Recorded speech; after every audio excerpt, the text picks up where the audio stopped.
Salam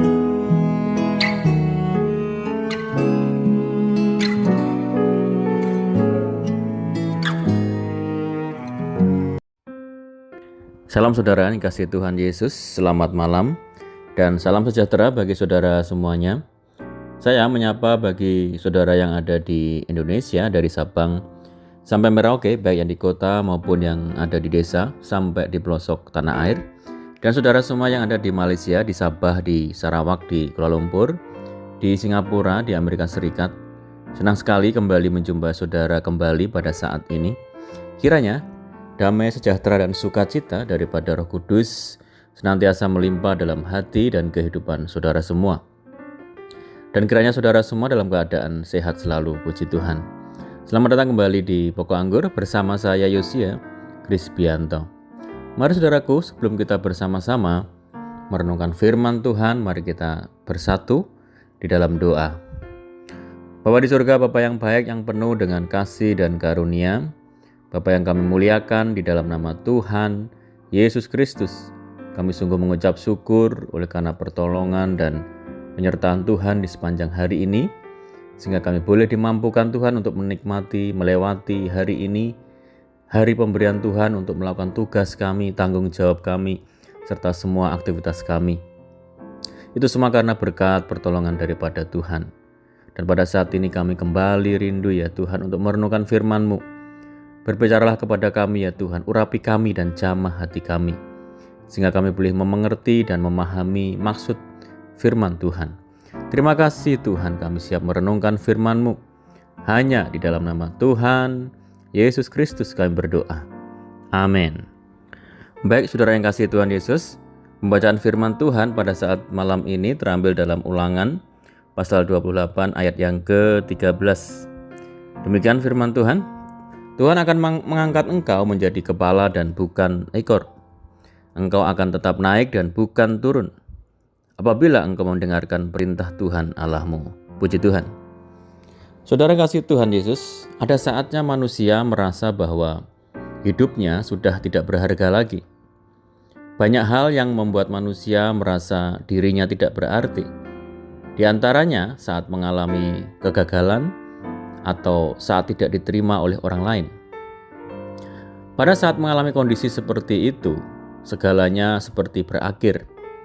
Kita menjadi pesimis serta tidak memiliki gairah untuk menjalani hidup ini. Saat kita mengalami semua hal yang tidak baik, sebaiknya kita tetap ingat bahwa Tuhan begitu sangat mengasihi dan peduli dengan hidup kita. Di dalam Yesaya pasal yang ke-43 ayat yang ke-4 dikatakan bahwa setiap kita sangat berharga dan mulia di mata Tuhan, di mana kita adalah biji matanya sendiri, serta Tuhan sangat mengasihi kita. Kita adalah orang yang sangat istimewa bagi Tuhan, saudara. Hal ini telah dibuktikan melalui pengorbanannya di kayu salib untuk menebus semua dosa kita. Oleh karena itu, jangan pernah kita merasa minder, rendah diri, merasa tidak mampu. Sekalipun di hadapan manusia, kita mungkin tampak sangat rendah. Ingatlah bahwa Tuhan telah menciptakan kita serupa dengan gambarannya. Dan karena hidup kita berharga di mata Tuhan, maka diri kita menjadi berarti, saudara. Mari kita jalani hari-hari hidup kita dengan rasa optimis, dengan memiliki keyakinan bahwa kita memiliki hidup yang sungguh-sungguh berharga. Bahkan kita harus menjalani hidup ini dengan ucapan syukur, dan jangan pernah menyia-nyiakan diri kita dengan perkara yang sia-sia dan tidak berkenan kepada Tuhan. Mari kita isi hidup kita dengan sesuatu yang berharga, yang menyenangkan hati Tuhan. Saudara yang kasih Tuhan Yesus, dalam kitab Ulangan pasal 28 ayat yang ke-13 juga disebutkan bahwa Tuhan mengangkat kita menjadi kepala bukan menjadi ekor. Jadi bisa dikatakan bahwa hidup kita akan terus naik dan bukan tambah menurun. Di dalam Tuhan kita akan selalu mengalami kemenangan demi kemenangan, sebab Tuhan menciptakan kita sebagai pemenang dan bukan menjadi orang yang gagal. Oleh karena itu, kita tidak perlu takut menjalani kehidupan kita. Walaupun mungkin ada banyak masalah atau kita berada di dalam keadaan yang buruk sekalipun, tetaplah percaya kepada Tuhan, saudara.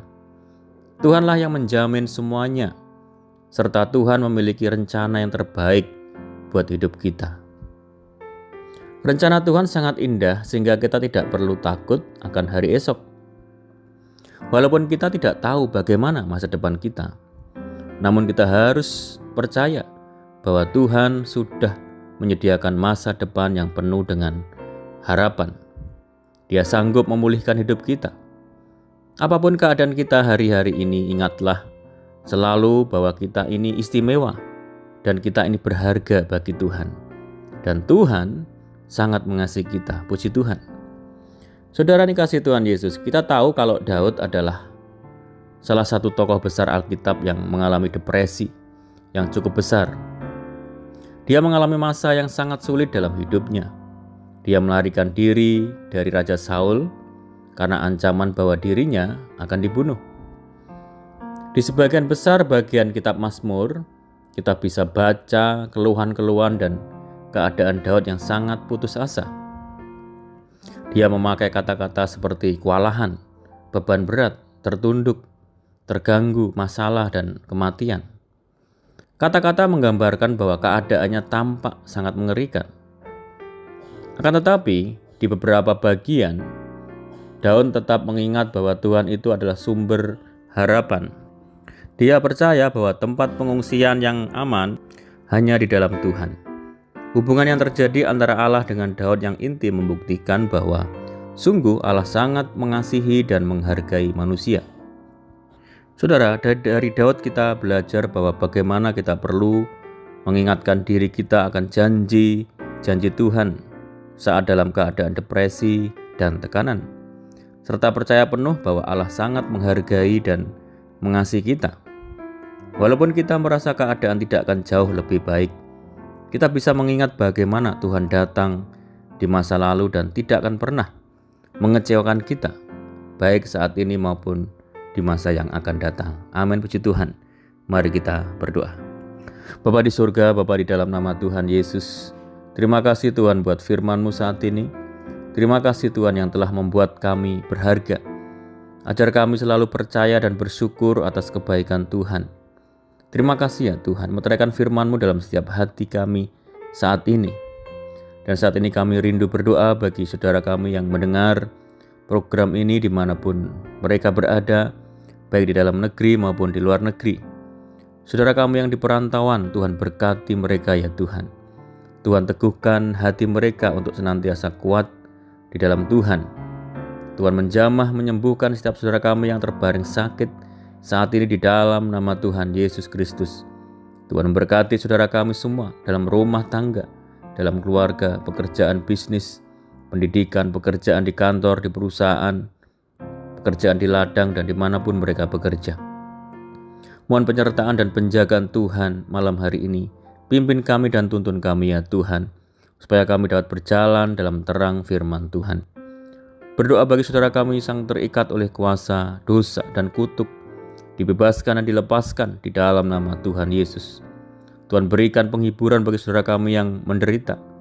Berikan kekuatan bagi setiap kami yang lemah dan putus asa. Berdoa bagi daerah kami, kota kami, desa kami, dan negeri kami. Tuhan berkati. Dan kami berdoa bagi saudara-saudara kami yang sudah mendukung pelayanan ini. Tuhan berkati mereka. Terima kasih Tuhan, ini doa kami hanya di dalam nama Tuhan Yesus Kristus kami berdoa. Amin. Puji Tuhan, saudara, kita sudah mendengarkan firman Tuhan dan saya percaya saudara semua diberkati malam hari ini. Mari tetap bersukacita di dalam Tuhan, tetap mengandalkan Tuhan, menaruh harap hanya kepada Tuhan. Sampai jumpa di renungan berikutnya. Saya ucapkan selamat malam, Tuhan Yesus memberkati. Haleluya.